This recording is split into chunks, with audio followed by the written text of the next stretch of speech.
up and welcome. I'm the one and only West Coast King, and welcome back to the Orlando City career, where today we're going to try to get through the rest of this transfer window in this episode. But to do that, we also have to get through 6 games, and there's some really interesting games in here as well. First off, we have the semifinal of the US Open Cup against the LA Galaxy. Now, what that means is that we already made it past the quarterfinal. I didn't know that that game against Seattle was the quarterfinal of the US Open Cup, so we've already accomplished our objective for the season of making it to the quarterfinal of this competition.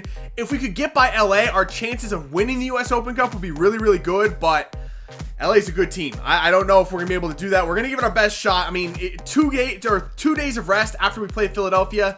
I don't know who's gonna play in that game or if we have the personnel required to beat LA, but we'll do our best. After that, we have away games at Seattle, Toronto again, and New England before finally coming home to face Chicago. So it's going to be a very tough stretch, not a lot of rest between games, and most of them are on the road. So I'm really not sure how we're going to get through this stretch. Luckily, we still are on top of the Eastern Conference by, I think, 6 points, so we're looking good there, but I'm seeing us dropping a couple of points in this episode. I don't think we're going to get through this one unscathed.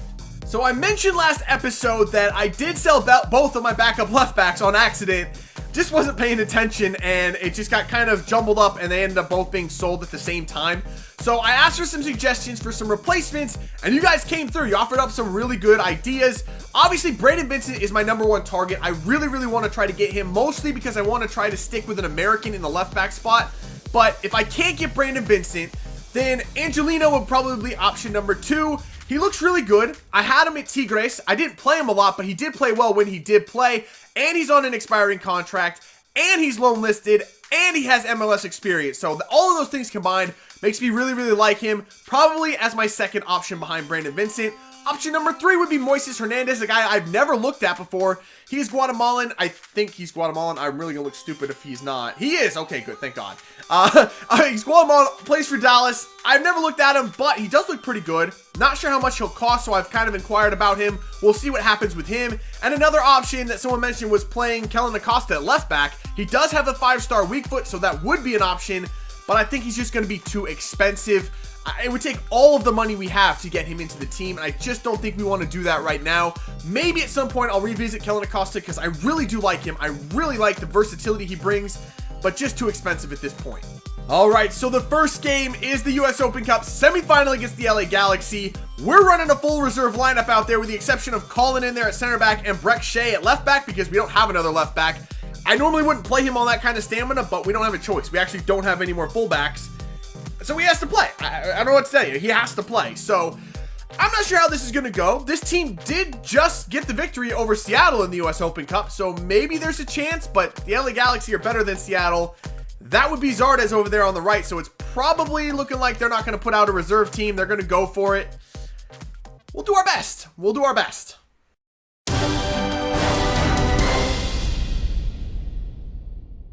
All right, here we go. Kickoff against LA. Luckily, we're at home for this one. Down in Orlando, LA is running a full strength starting 11 against us. For the love of God, how in the world are we going to win this game? Is there any chance? Do we have any chance to win this at all? Can we get there? Nlovu, what a pass. What a pass to Nlovu. Nlovu, hold it up. Oh, I was hoping that guy would continue his run. Now there's a man in there. That's not where I wanted it to go. It falls to Heath. Harrison Heath scores. What a play from this team. It's 1-0 over LA. What just happened? Oh my gosh. The passing was so perfect on that play, and we hit him on a nice little counterattack. Harrison Heath, like 58 rated Harrison Heath, scores the opening goal, and we're leading this game over the LA Galaxy. There we go. Nice 1-2 up the wing with Pulisic. Pulisic, can you find someone in there? Nobody cuts it back nicely. Gets by a man. Gets by another one. Pulisic have the shot. It's deflected over the bar. I think that actually went off one of my own players in front. It went off, I think, Harrison Heath. All right, LA's got a free kick. Come on, defend this thing. Defend that! We cannot let Giovanni Dos Santos have free headers in the box. I mean, he's like the smallest dude on their team. Please, somebody just mark him. There's a whistle for halftime. Not a lot happened after that goal. A lot of back and forth, not a lot of good shots. I'd say LA was probably the better team in that one, but we're winning it. So hopefully we can hold on. All right, at halftime, I have to make the substitution. Breck Shea just can't go anymore. He's going to get hurt. I really can't afford to lose him. So we're going to move Redding over to left back and bring on another center back. But the defense definitely takes a hit with that substitution. Hopefully this team can just pull it together and last 45 more minutes. All right, they've got a free kick. 65th minute. Somebody get there. Nobody's there. Oh, big save, Statty Hard. That was just a free header. We're so bad at marking on corners. It's scary.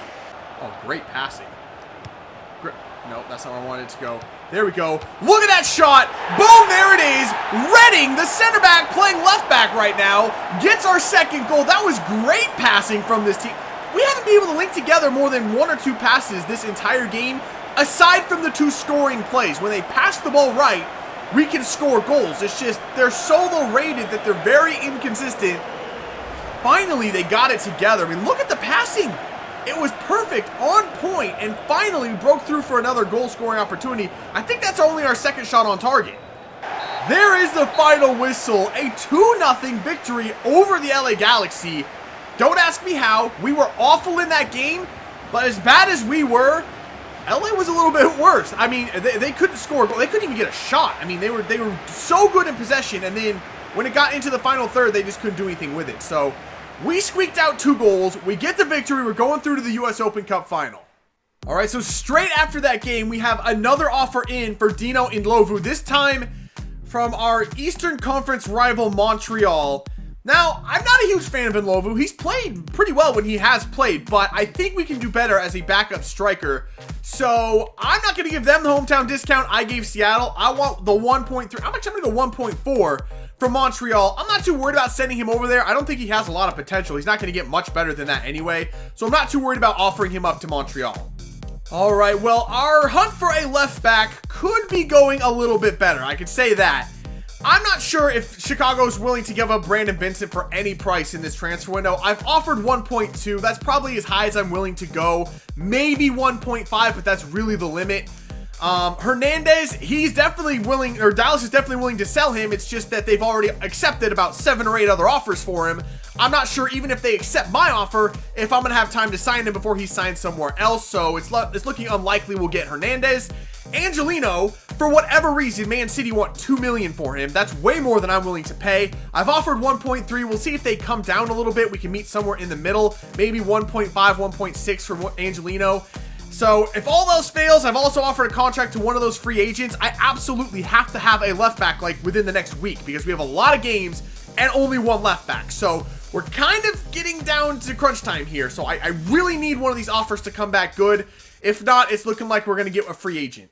So our next game is up in Seattle at CenturyLink Field. You know I'd love to play this game. Unfortunately, there are a lot of big games in this episode, so I want to definitely play one of those Toronto games.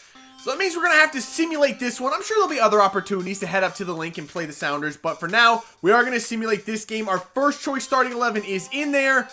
A 1-1 draw on the road. I will take that. Rivas scores again. He's definitely making his case to be the starting left midfielder. He's played very, very well lately.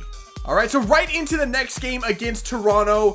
We had to take out Nocerino because he got suspended for like the 6th time this season. The dude just cannot stay on the field. But other than that, same starting 11. Actually, Mateos is in there as well. Another 1-1 draw on the road.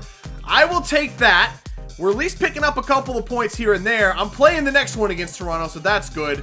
Molino picked up an injury, though. Let's go find out how long he's going to be out. Thankfully, Molino's only going to be out for 6 days, so we can get through a couple of games without him. I think he'll only be out actually for the next one against Toronto, and I was planning on resting him anyway, playing Vinter in there in the right mid spot. So nothing too bad there. We'll survive the 6 days without Molino. All right, so here we go with the second straight game against Toronto. We're playing this one, and it looks like we'll be getting a left back soon. Actually, Man City accepted the offer for Angelino. They wanted $2 million. I offered 1.3, and they accepted that. I was very surprised. So we're in contract negotiations with him, as well as Brandon Vincent. Chicago accepted the $1.2 million offer for him. So we're in negotiations with both of them. It looks like one of them will be coming in very, very soon. So Breck Shea still in there at left back. We're using almost a full reserve team for this one. The team is dead tired. This is all we got left. We'll play them. Hopefully we get the win here against Toronto.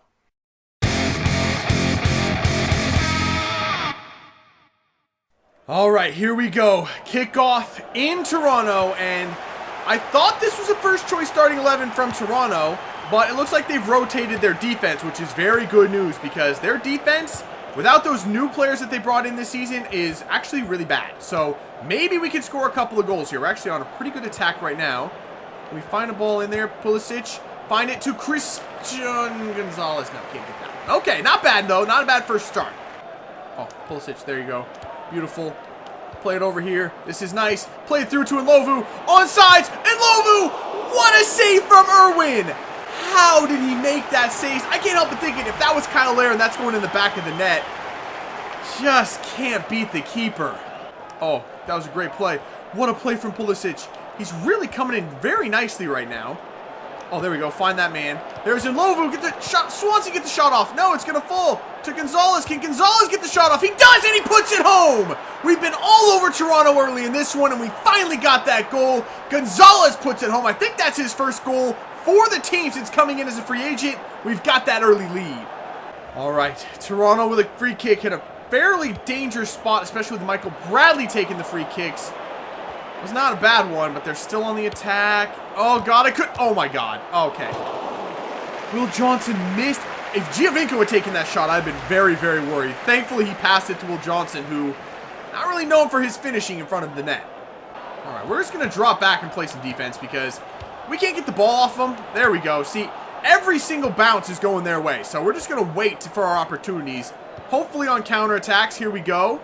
And Nlovu, can you get to that? You can. Pull it back in immediately. Not really where I wanted it to go, but that's fine. Through. Pulisic, can you get your first goal for the squad? He can! Pulisic scores! It's 2-0 over Toronto. The tactic switch worked perfectly. We sat back, waited for them to make the mistake instead of trying to get the ball off of them because that was not working. And we hit them quickly on the counterattack. It's 2-0 over Toronto.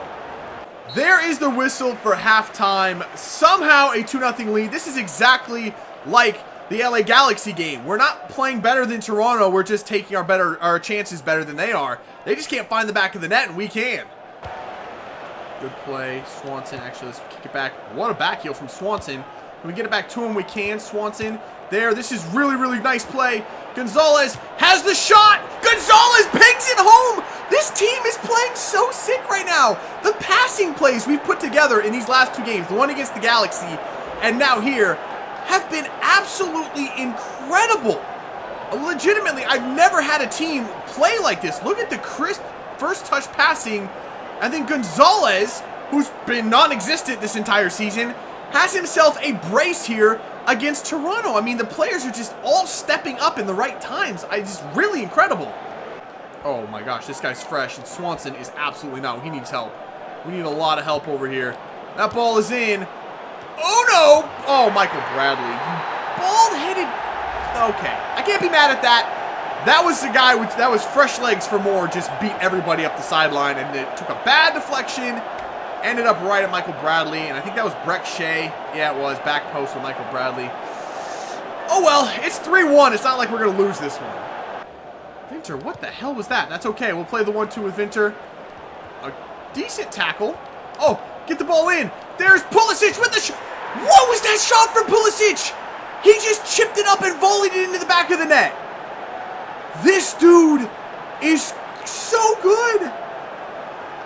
What a shot from Pulisic. I want to see it so many more times. That pass had a lot of pace on it. Look, and just chip it up and bangs it into the back of the net. He's 16 years old. He's making veterans in the MLS look like scrubs. Yo, this dude is legitimate. I love this guy. Just go. Actually, let's play it in the middle. There we go. It's Laria with fresh legs. Laria's through on goal. He's going to lay it across. It's going to be 5-1 over Toronto. This is getting silly now. Oh my gosh, the team is just all in super form. They cannot stop us at all. Look at how much space we have in here. Look at how ridiculous this is. Pulisic, wide, back across the... It's going to be 6! Look how easy this is. It's like I'm playing on amateur all of a sudden.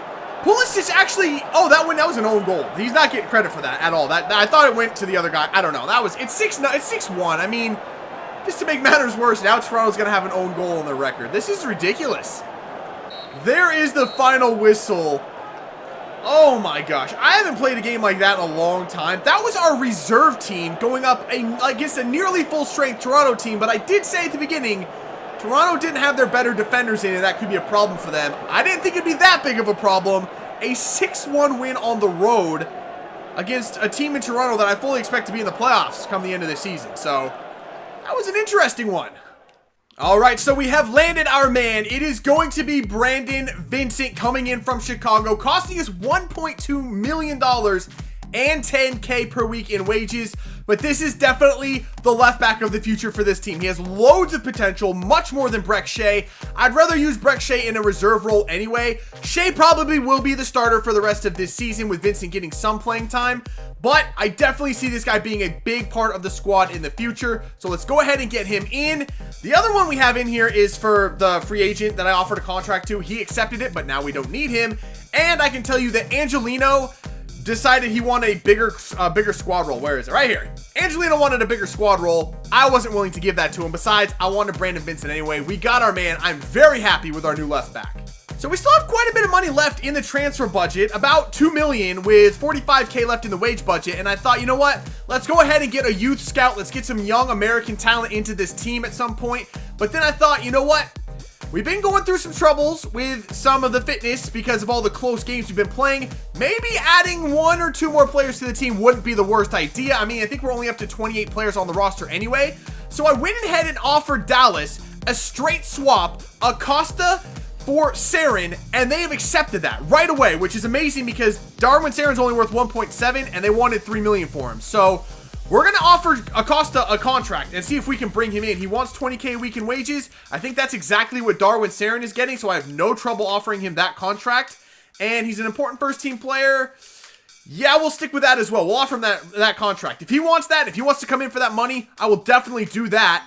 And since we still have a lot of money left in the wage budget, I thought, okay, we need another wide midfielder too, because Venture's just not getting it done for me. As much problems as I've had with Gat in the past, I think he's good enough to at least play a reserve position for us. I offered him no squad role, so that shouldn't be a problem. Let's go ahead and get Joshua Gat into the team as well on a pre-contract. That'll be for next season, but still a good young wide midfielder coming into the team also. You know, as much as I've struggled to get players to sign for me in this transfer window, I got this Kellen Acosta deal done in 2 days. I offered the deal to Dallas. They accepted it the next day. On that same day, I offered Acosta a contract, and he accepted it the next day. Let's go ahead and bring Kellen Acosta into this team. It's almost too good to be true. I really hope Acosta turns out to be the kind of player I hoped he would be. So with those signings, I think we're absolutely done with the transfer window. I think we've gotten all the players we need to bring in, and we still have that $2 million left in the transfer budget. So I'm going to look for a youth scout, but I want to make sure I get the right one. For now, we have a game on the road against New England. The first choice starting 11 is in there with the inclusion of Brandon Vincent, and Hines already scores us a goal, and we end up losing 2-1. Sick one. And one more game in this episode, a simulation at home, finally back in Orlando against Chicago. Please let us win this one. I can't take another loss to a last place team, especially at home. That's a good start, Laren. A 3-1 win, a brace for Laren, 1 for Kaká. That was a good game. Finally, the squad pulled one out. So we're going to end this episode right here. The transfer window is done. We brought in a lot of new players in this window. So to start out next episode, we'll do a squad report and see which players are growing and what the new players look like as well, and really take a look at who's on this team for the rest of this season. And speaking of the rest of the season, we have one more episode left before we hit the playoffs. I mean, the season really kind of ends after the transfer window. We have like 6, I think, regular season games left, plus the US Open Cup final. We'll take care of all of that in one episode and hit the playoffs the episode after that. And I really like the pace that this series is taking. It's going pretty quickly, but it doesn't feel too rushed. Like we're trying to sprint through it. I really do like the pace that we're going here, and I hope you guys are enjoying it as well. So that is going to do it for this one. If you had as much fun as I did, make sure to let me know by leaving a like below. Subscribe if you're new, and I will see you when we come back with some more Orlando City career. Thank you.